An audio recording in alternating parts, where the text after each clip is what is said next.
This is a way of getting you into the into the heraldic mood. This is the Hogwarts coat of arms, and they outsell the Oxford arms 4 to 1. But that's just a passing phase. The Oxford arms will be around for more permanently. But here are the 4 houses, and you notice that they are part of the Hogwarts whole in the same way that the colleges. There's the Oxford coat of arms, and there's the colleges. It's a very well designed coat of arms in the sense that it shows you that the college and the houses of the Hogwarts are an integral part of the institution. And there are the 4 beasts of the houses, and you know them. This is Gryffindor, which is a lion, which is very odd because a griffin looks like this and does not look like a lion. The idea is you have the king of the air, which is the eagle, as the head, and you have the king of the earth as the body, and it's very fearsome. And instead, you're calling it Gryffindor, but you've just got the body. Anyway, I pass over that. Then you have the Slytherin with the snake, and that's supposed to be a raven. Well, you know, the Ravenclaw, but that's actually, I'm told by the author, is an eagle. But it doesn't look like an eagle either. But I pass over that, and we get to the 4th house, which is Hufflepuff. And that, of course, is a badger, and that's a very unusual beast. You don't find them very often, and that's her favorite house, the author's favorite house, and therefore she's given it the hard-working badger. Anyway, I move on. So why might you be interested in this? Well, there are a lot of reasons why you might be interested in heraldry. And here are the reasons that I will, if you click, you will find the next ones. You can correct or improve some shields, as I tried to do with the Harry Potter shields. You can line up behind them. In some cases, you're going to have some opposition. You may want to defend them. Rhodes was not a saint by any means. He was. You even call him a bad man, but he did create the British Empire. And the next one is you can uncover and understand hidden meanings, and that makes them fun. So we move on, and you can educate. You learn history. So we move on, and next is the coats of arms of Oxford and Cambridge. And now I want to move on to the colleges, but I did want you to know that these features, and there'll be a question at the top coming up. If you click, you'll get a question. Why is the book so popular? Question 2. Why is the book so popular? And does anyone guess why the book is so popular in both cases? There were libraries to begin with. It's a symbol of learning, and it's continuous, but it's also got signs of religion. So it actually serves 2 purposes back then. This says Dominus Illuminatio Mea, which is from David's Psalms 37, I think. You can check that. And this is clearly a Bible. It says it's a Bible in the blazon or blazon. If you are like most people, you pronounce it blazon, but the College of Arms people all say blazon. Now, there's something else going on here besides the 2 books. What else is going on? In both cases, there's one third element that they are trying to get across. What is the third element? You said it. The crowns and the ermine and the lions. This is signs of royal patronage. The king likes us. There are other possible interpretations of the crown, but the first one that really hits you is we are in touch with royalty. So it's like Peter, who loosed in heaven and he loosed on earth both. They like to claim both heaven and earth, just in case somebody only believed in one of the two. We can have the next slide.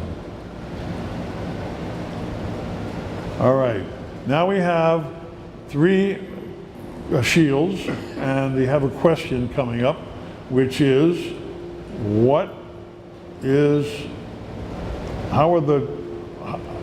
you mean by a book without Greek and Latin? As opposed to here's the Greek, Alpha and Omega, that's a symbol of God, from Revelation. But you also have these two books without the Greek and Latin. And what would that suggest to you? Modern. Very good. Then there you are. That's in fact the symbol. It's a secularized symbol where you're saying this is learning. We're not saying it's necessarily tied into the Bible. So it's a sign of a modern, both of these. Well, Harris Manchester is actually it has a very religious origins, it's Baptist, and Kellogg's, however, does not. Kellogg was a promoter, and the reason it's called Kellogg is, and the reason it has this, it's not a sheaf, it's a stalk, or it's a blade of wheat, and it is there as a symbol of Kellogg's cornflakes. Yes. Oxford College has Kellogg's cornflakes represented in half of its shield because they're so grateful, because they are financing continuing education. If you and the current chancellor said it's the jewel in the Oxford crown, that because it allows people to get an Oxford education from afar. He said, both the chancellor and the vice chancellor are very proud of the fact that they did not, they were the first in their family to go to college, both of them. So we now have, next one, next slide. Okay, what is the most used charge on the coats of arms? Can anyone guess? It's in here somewhere. What is the most used charge? I'm actually using Churchill College, Cambridge, but what? Dragon. The what? Dragon. Well, that's actually a rampant lion. That's a lion, rampant lion. It's Scottish. If it's rampant, it's Scottish usually, and if it's passant, if it's walking along heading in one direction, and is is not standing up, then it's more British. English. They merged. But so what is what? Now you've got all three. What is the most cross? Absolutely, good, excellent. The most used device, or can be a charge. The difference between a device and a charge is that in this, a charge is anything that goes. A device is on a shield, whereas a charge can divide it. A charge can include ones that divide it, and these are called ordinaries, where they just as a cross going from top to bottom, whereas if it's just sitting by itself, it's called a device. Anyway, here are the three examples of use of the British symbol of the cross, and here you have the cross and the mitre standing for a bishop. And that happens to be Bishop Shavas, who was Bishop of Liverpool. And two of his sons got Victoria Crosses in the war, and one of them got two Victoria Crosses, and is the only Oxonian ever to get two Victoria Crosses. and they're very rare. Like there may have been the only one in World War II. One of them was, he was a medic. Anyway, we could go on. This is St. Peter's, and that's why named after St. Peter's.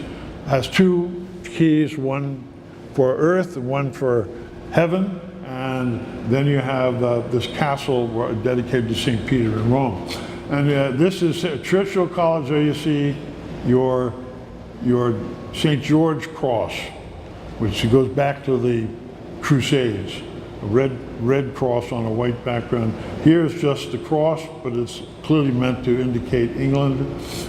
Christ Church was founded by Cardinal Wolsey, and it was founded by Henry VIII.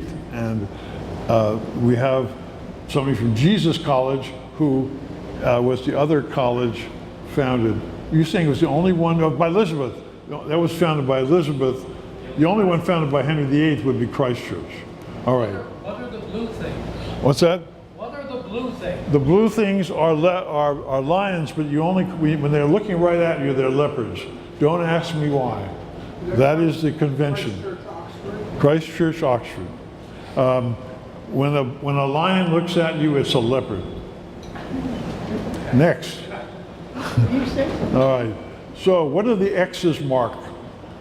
Anyone know? We've got 3 X's here. St. Andrew? They do. The St. Andrew's cross is blue on white,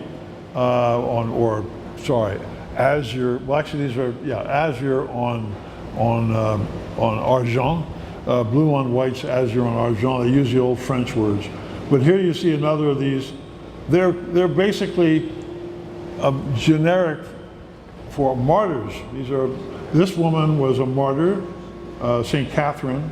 She broke the wheel when she touched it. The first time they wanted to kill her was with the wheel, on stretcher on the wheel. But when she touched, they killed her anyway, but they had a miracle meanwhile, so it was clear that she was a saint. And that's St. Catherine's. There's one at Cambridge as well, with the same symbol. And here is St. Hugh's, which is also, St. Hugh was not martyred, but he was from France, which you get the fleur-de-lis, but he followed the one right before him, the Archbishop of Canterbury right before him, I believe was Thomas Becket, and that's why he gets a martyr's shield. This was a martyr of a Jesuit. This is Campion Hall, is a Jesuit hall, and it's got a symbol for the Dublin martyrs. So move on. All right. Now, I want to stop here for 1 second and say that sometimes these legends can be questioned. For example, St. George killing the dragon. We weren't there. We don't know. You might want to, in this environment of not being sure, possibly St. George overreacted to a friendly overture. So I'm just planting that possibility that the dragon was more friendly.